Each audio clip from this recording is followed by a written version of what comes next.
அனைவருக்கும் வணக்கம். நான் உங்கள் மோசஸ் உடையல் ஜோதிடர் வாஸ்து கன்சல்டன்ட் சென்னையிலிருந்து. ஸோ இப்போ இன்றைக்கி பார்த்தீங்கன்னு வச்சுக்கோங்க, இந்த மாதம் வந்து இந்த டிசம்பர் மாத பலன்கள் எப்படி இருக்குன்னு நம்ம பார்க்க போகிறோம். ஏன்னா டிசம்பர் மாதம் என்ன கிரக நிகழ்வுகள்லாம் பார்த்தீங்கன்னு வச்சுக்கிங்கன்னா, இந்த மாத தொடக்கத்திலே பார்த்தீங்கன்னா நம்ம இந்த கார்த்திகை தீபம் என்ற திருவிழாவோட தான் நம்ம இந்த மாதத்தையே தொடங்குறோம். ஏன்னா 2ஆம் தேதி பார்த்தீங்கன்னா அந்த கார்த்திகை தீபத்தை வந்து நம்ம கொண்டாட இருக்கோம். ஸோ மேலும் பார்த்தீங்கன்னு வச்சுக்கோங்க, இந்த காலகட்டம் பார்த்தீங்கன்னா கடந்த மாதத்துலலாம் கடந்த ஒரு 6 மாதமாக சனி வந்து வக்ரமாக இருந்தார். ஸோ அப்போ அந்த சனி வந்து வக்ர நிவர்த்தி ஆகக்கூடிய ஒரு வாய்ப்பு இருக்குது இந்த காலகட்டத்தில். ஸோ சனி வக்ரம் இருக்குது. ப்ளஸ் என்னென்னாக்கா குரு பகவான் வந்து கடகத்துலேருந்து மிதுன ராசிக்கு வரப்போகிறார். ஸோ இந்த மாதிரியான நிறைய கிரக மாற்றங்கள், கிரகத்துடைய தன்மைகளுடைய மாற்றங்கள் இந்த மாதத்தில் இருக்கிறதுனால இந்த டிசம்பர் மாத பலன்கள் வந்து நிறைய பேருக்கு ஏதோ ஒரு விதத்தில் ஒரு மாற்றத்தை கொடுக்கக்கூடிய ஒரு மாதமாக இந்த மாதம் அமைய போகிறது. ஸோ அதுதான் வந்து என்னென்னாக்கா அதுதான் இந்த மாதத்துடைய ஒரு நிறைய சிறப்பு அம்சங்கள். அதுக்கப்புறம் பார்த்திங்கன்னா மார்கழி மாதம் பார்த்திங்கன்னா நிறைய விரதங்கள்லாம் இருப்பாங்க. குறிப்பாக என்னென்னாக்கா மார்கழி மாதம் யாரெல்லாம் விரதம் இருக்கணும், ஏன்னா முன்னாடி பார்த்திங்கன்னு வச்சுக்கோங்களேன், மார்கழி மாதத்தில் நிறைய பேர் இந்த பூசணி பூ வச்சுருப்பாங்க. ஏன்னா திருமணம் ஆகாத பெண்கள் வந்து காலையில் விடிய காலையில் அந்த பூசணி பூவை வந்து வாசலில் வச்சு கோலம் போடுவாங்க. அப்போ அந்த திருமணம் வந்து அந்த நிகழ்வு என்பது நடக்கும். ஸோ அதுவே ஒரு பரிகாரமாக இருந்தது. ஏன்னா திருமணத்துக்கு ஏன்னா அப்போ பார்த்தீங்கன்னு வச்சிங்களேன், பெருமாள் ஒய்ஃபு பேர் என்ன, திருப்பாவைப்படுவாங்க, ஆண்டாளா, ஓகே. ஸோ ஏன்னா மார்கழி மாதம் என்னன்னாக்கா ஆண்டாள் வந்து இந்த திருப்பாவையை பாடி பெருமாளுடைய அருளை பெறதுக்கு திருப்பாவைப்படும். அப்போ என்னன்னாக்கா தன் கணவரை அடைவதற்காக அந்த ஒரு நிகழ்வை வந்து செஞ்சு. அப்போ என்னன்னாக்கா இந்த டிசம்பர் மாதத்தில் நாம் அந்த மார்கழியில் இந்த நிகழ்வை நாம் செய்யும் போது முன்னாடி நிறையவே இப்போ பூசணிக்காயை காணோம், பூசணி பூவையும் காணும். அந்த பூசணி பூவை வைத்து நீங்கள் வந்து அந்த காலையில் பிரம்ம முகூர்த்தத்தில் ஒரு கோலம் போட்டு, ஏன்னா நிறைய பேர் என்னென்னாக்கா கோலத்தை நைட்டே போட்டு வச்சுருவாங்க. சரி, அதுக்கு அதாவது எந்த காலத்தில் எதை செய்ய வேண்டுமோ அந்த காலம் என்பது ரொம்ப முக்கியமானது. இப்போ நம்ம என்னக்கா நைட்டு விடிய காலையில் எழுந்திரி சோம்பேறித்தனம் போட்டு நைட்டு தூங்கும் போது கோலத்தை போடுறோம். அது வந்து பலன் தராது. ஏன்னா காலையில் பிரம்ம முகூர்த்தத்தில் பார்த்தீங்கன்னா நம்மளுடைய அந்த ஓசோன் மண்டலம் வந்து ரொம்ப நம்ம பூமிக்கு நியரில் இருக்கும். அப்போ வந்து நமக்கு கிடைக்கக்கூடிய காற்று வந்து நமக்கு வந்து ஆக்சிஜனை வந்து தரமான பிராணகினை நம்ம சுவாசிக்கும் போது ஆக்சிஜன் O2 போயிட்டு உள்ள O3 மாறும். புரியுதுங்களா? இந்த ஒரு நிகழ்வு நடக்கும். அப்போது இந்த O3 வந்து அதிகமாக அந்த காலகட்டத்தில் நமக்கு கிடைக்கும் அப்படின்ற ஒரு அறிவியல் தன்மையும் இதில் இருக்குது. அதனால தான் மார்கழி மாதம் நிறைய சிறப்புகளோட. அப்போது திருமணம் தள்ளி போகக்கூடிய நிறைய பெண்கள் இந்த காலகட்டத்தில் நீங்கள் அந்த பூசணி பூவை வச்சு அந்த சாணி மேலே பூசணி பூ வச்சு கோலம் போட்டு நீங்கள் வரும்போது உங்கள் வாழ்க்கையில் அந்த திருமணத்திற்கான அந்த ஒரு தன்மை வந்து உங்ககிட்ட மேலோங்கும். அப்போது நீங்கள் எதிர்பார்த்த அந்த ஒரு வரன், கணவன், வாழ்க்கை துணை என்பது சிறப்பான ஒரு வாழ்க்கை துணை அமையும் என்பதில் இதுக்குள்ள ஒரு ஆன்மீகம் இருக்கு, அறிவியல் சார்ந்த தன்மைகளும் இருக்கு என்ற நுட்பத்தை புரிந்து, ஏன்னா எந்தெந்த காலகட்டத்தில் ஒரு விஷயத்தை செய்ய சொல்லியிருக்கோம் அந்த காலகட்டத்தில் நாம் செய்வது தான் சிறப்பான தன்மை. ஏன்னா இன்னைக்கு நாம அட்வான்ஸ் வேர்ல்டு இருக்கும். ஏன்னா இப்போ இருக்கிறதே வந்து பார்த்திங்கன்னா ஒரு என்ன சொல்வது, ஒரு கார்ப்பரேட் வேர்ல்டு, ஒரு சிஸ்டமேட்டிக் வேர்ல்டு. எல்லாமே நம்ம வந்து இயற்கையை விட்டு செயற்கையான தன்மைக்குள்ளே தான் ஆய்வுகள் நிறைய போயிட்டுருக்கு. அப்போ இயற்கை தன்மையில் இருக்கக்கூடிய ரகசியங்களை உணர்ந்தால் மட்டும்தான் நம்மளால் அந்த இறைத்தன்மையோட ஆன்மீகத்தில் சிறப்பாக பயணிக்க முடியும் என்ற தகவலோட இந்த டிசம்பர் மாதம் கிரக நகர்வுக்கு ஏற்ற மாதிரி, கிரக தன்மைக்கு ஏற்ற மாதிரி ஒவ்வொருத்தருக்கு எப்படி பலன் இருக்குன்ற டீட்டெயிலாக பார்க்கலாம். வாங்க வீடியோ கொடுக்கலாம்.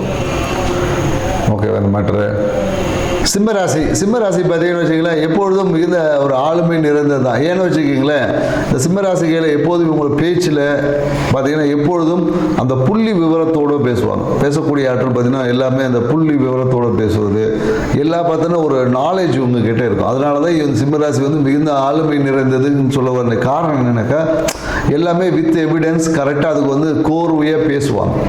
அப்போ என்னன்னாக்கா ஆப்போசிட்டில் இருக்கிறவங்க வந்து அப்படியே திணறுவாங்க, இவங்க சொன்னது உண்மையா பொய்யை கூட வந்து ரொம்ப தெளிவாக பேசக்கூடிய ஆற்றல் வந்து சிம்மராசிக்காரர்கள்கிட்ட இருக்கானா கண்டிப்பாக இருக்குது. ஸோ எல்லாத்தையும் புள்ளி விவரமாக அந்த வித் நாலேஜோட கனெக்ட் பண்ணி பேசுகிறதுனால எப்போதும் சிம்மராசிக்காரர்கள் மிகுந்த ஒரு ஆளுமை நிறைந்த ஒரு தன்மை என்பது இவங்ககிட்ட இருக்கும். ஸோ இப்படி உள்ள சிம்ம ராசிக்காரர்களுக்கு இந்த டிசம்பர் மாத பலன் எவ்வாறு இருக்குதுன்னு நம்ம பார்க்க போகிறோம். ஏன்னா ராசி அதிபதி பார்த்தீங்கன்னா டிசம்பர் மாதத்தில் பார்த்தீங்கன்னா கரெக்டாக 4ஆம் இடமான விருச்சிக ராசியில் இருக்கார். ஸோ இப்போ இந்த 4ஆம் இடம் என்பது என்னென்னாக்கா அம்மாவை குறிக்கக்கூடிய இடம். ஸோ வீடு சார்ந்த விஷயங்கள். ஸோ இந்த காலகட்டத்தில் என்னென்னாக்கா வீடை சார்ந்த விஷயத்தில் வீட்டில் ஏதாவது ஒரு விஷயங்களை புனரமைப்பது அப்படின்ற மாதிரி ஏதாவது ஒரு விஷயம் இருக்கும்.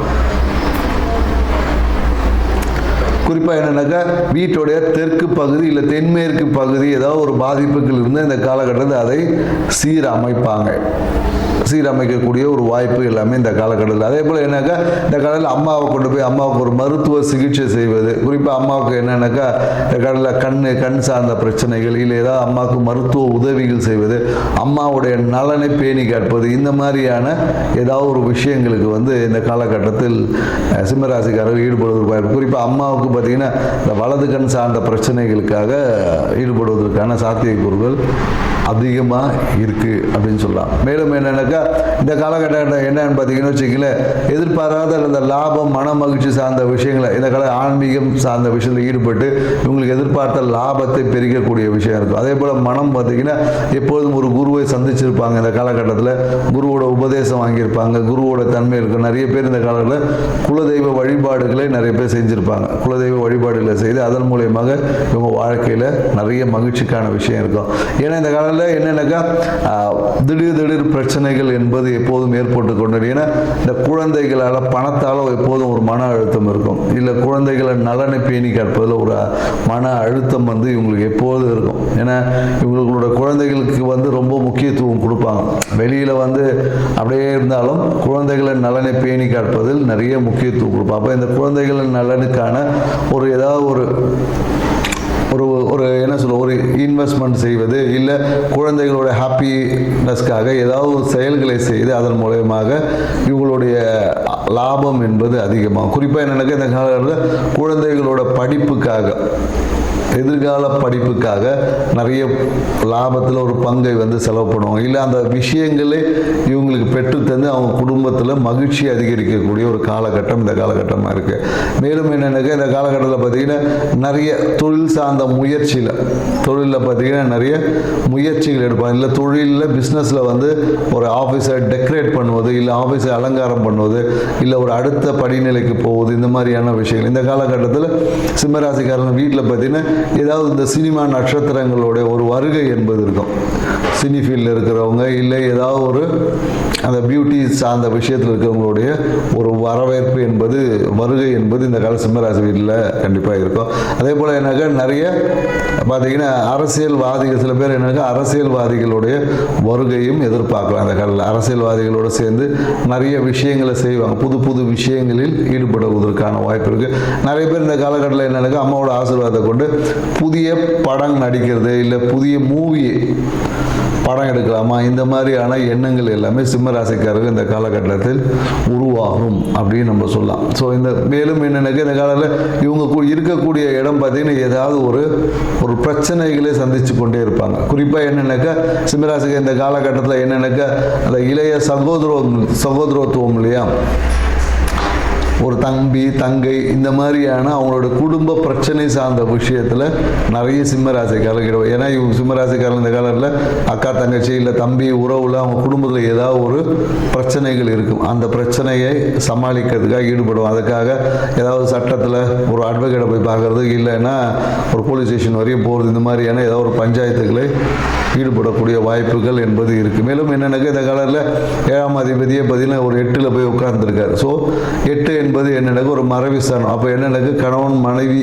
ஒரு விஷயத்தில் ஏதாவது ஒரு சிறிய பிரிவினைகள் ஏற்படுவதற்கான காரணம் இருக்குது. ஏன்னா சூழ்நிலைகளால் ஏதாவது ஒரு சிறிய பிரிவு என்பது இந்த காலகட்டத்தில் ஏற்படும் சொல்லலாம். அதே போல் என்னென்னாக்கா பிரிந்த நண்பர்கள் இப்போ பார்த்தீங்கன்னா ஒன்று சேர்ந்துருப்பாங்க. கொஞ்ச நாளாக பிரிஞ்சிருப்பாங்க. ஏதோ ஒரு கருத்து வேறுபாடுகளால் பிரிந்த நண்பர்கள் ஒன்று சேர்ந்துருப்பாங்க. இப்போ அந்த நண்பர்கிட்ட கூட ஏதாவது சிறிது கருத்து வேறுபாடுகள் வரலாம். அதனால் என்னென்னாக்கா சூழ்நிலைகளை அனுசரித்து பேசணும் அப்படின்றதான் இங்கே சொல்கிறோம். ஏன்னா நான் சரியாக இருக்கிறேன்ற பேரில் எல்லாரையும் கொஞ்சம் ஆணவ போக்கை குறைத்து சூழ்நிலைகளை அனுசரித்து பேசும்போது இந்த உறவுகள் என்பது சுகமாக இருக்கும் அப்படின்னு சொல்ல முடியும்.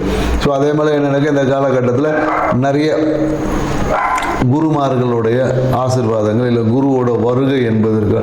நிறைய பேர் என்ன இந்த காலத்தில் வீட்டில் பார்த்தீங்கன்னா முருகன் ஃபோட்டோ, புதிய ஒரு முருகனுடைய ஃபோட்டோ, குறிப்பாக அது பழனி முருகனோட ஃபோட்டோ வாங்கிட்டு வந்து வீட்டில் வச்சு வழிபாடு செய்வதற்கான சாத்தியக்கூறுகள் அதிகமாக சிம்மராசிக்காரர்களை இருக்குதுன்னு சொல்லலாம். ஸோ இவ்வளோ விஷயங்கள் நன்மைகள் இருந்தாலும் எப்பொழுதும் இவங்களுடைய தொழில் என்பது என்னென்னாக்கா மிகுந்த ஒரு அலங்காரம் நிறைந்ததாக இருக்கும். ஆஃபீஸில் போனீங்கன்னாவே சிம்மராசிக்கார ஆஃபீஸ் போனால் ஒரு நல்ல ஒரு வாசம் இருக்கணும், நல்ல ஒரு கலர்ஃபுல்லாக வைத்திருக்கணும் என்ற ஒரு உணர்வு என்பது இருக்கும்.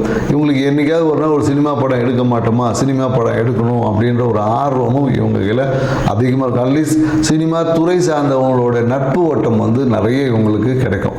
ஸோ அந்த விஷயத்தை வந்து எதை செய்தாலும் அதை சரியான நேரத்தில் சரியான நபர்களுடன் செய்யும்போது அந்த விஷயம் வந்து கண்டிப்பாக வெற்றி அடையும் சொல்லுவோம். ஏன்னா இந்த காலகட்டத்தில் நிறைய பேர் சிம்மராசிகள் இந்த மருத்துவ உதவி கேட்டு யாருக்காவது ஒரு ஹாஸ்பிட்டல் சர்ஜரி இல்லை ஹாஸ்பிட்டல் மருத்துவ உதவி கேட்டு உங்களை தேடி வந்து கேட்டாங்கன்னா கண்டிப்பாக நீங்கள் அதை செய்யணும் அப்படின்றதான் சொல்லுவோம். ஏன்னா நீங்கள் செய்யக்கூடிய உதவி என்பது உங்களுக்கு வரக்கூடிய சில அவமானங்களை மாற்றி அதிர்ஷ்டமாக மாற்றிடும்.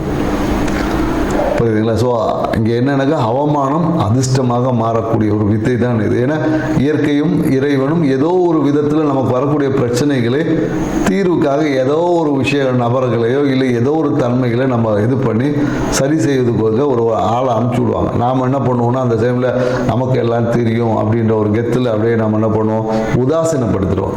அந்த உதாசீனப்படுத்தும் போது நீங்கள் உங்களுக்கு கிடைத்த வாய்ப்புகளை நழுவிடும் போது எங்கேயோ ஒரு இடத்துல போய் சிக்கும் போது நீங்கள் உதாசனப்படுத்தப்படுவீர்கள் என்பதை சிம்மராசிக்காரர்கள். ஏன்னா சிம்மராசிகள் எப்பொழுதும் இந்த மருத்துவ சிகிச்சைக்காக யாராவது உங்ககிட்ட பணம் கேட்டாங்களோ இல்லை உதவி கேட்டாலோ இல்லை அரசியல் சார்ந்த விஷயங்கள் ஏதாவது உதவி கேட்டாலோ நீங்கள் வந்து கண்டிப்பாக செய்தே ஆகணும். இதில் வந்து நான் செய்ய மாட்டேன், நான் அப்படி இப்படின்னு ஏதாவது சொன்னீங்கன்னா அதற்கான பலனை இயற்கை உங்களுக்கு கொடுக்கும். அதை நீங்கள் அனுபவிக்கணும். ஏன்னா இதை நீங்கள் செய்வதே உங்களுக்கு வாழ்க்கையின் உங்கள் நிலையை அடுத்த ஒரு நிலைக்கு மேன்மைப்படுத்துறதுக்காக ஒரு செயலாக இருக்கும். செஞ்சு பாருங்கள், வாழ்க்கை சிறப்பாக. நன்றி, வணக்கம்.